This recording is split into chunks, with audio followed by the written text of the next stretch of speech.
everybody, and welcome back to the studio again. So I think I was going to continue on and talk about core strength and how we test, one way to test for core strength, and also then to give you an exercise that I set up here.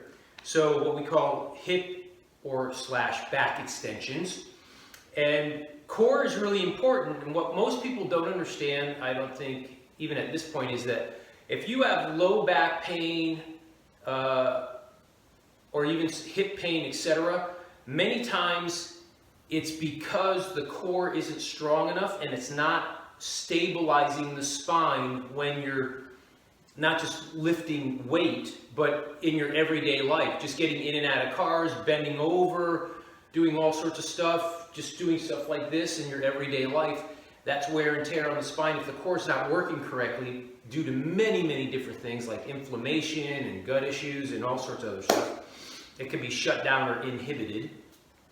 Then that core musculature isn't contracting or stabilizing enough to hold the spine in place, especially if we're talking about the lumbar spine, that lower back curve.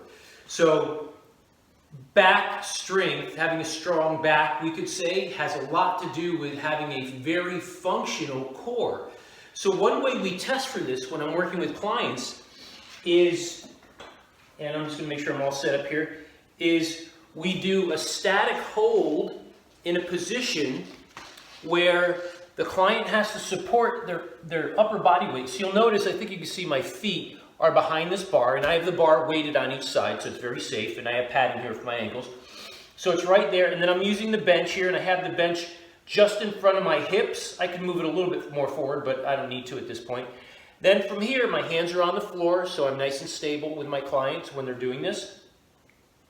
And then draw your lower stomach in and squeeze your glutes. I'm actively really squeezing my glutes.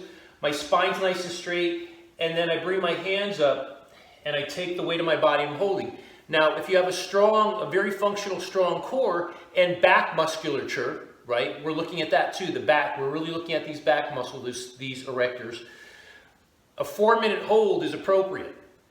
So someone who can hold for 4 minutes, we're going to say you got a pretty good back going. Yeah, it doesn't mean it won't get fatigued, but it means that you can actually hold yourself without dropping down. And then when we want to turn this into an exercise, we keep the hips and the spine straight. We come down and we come up. And you've seen this exercise as a back extension or a hip extension. You've seen these machines, the benches that are at the gym that we do that with. So really important to be doing testing, seeing what you can do. Do it safely, please. I'd like to have you come work with me. But if you're going to do this on your own, do it very safely, please. I would still say get some expert advice first. But that's it. Strength of the back, the lower back, and has to do with stabilizing the spine. Stabilizing the spine has to do with your core overall. And so developing that core, drawing in, etc. is really important. So that's your tip of the week, guys. And we'll see you next time for some balance training. Take good care.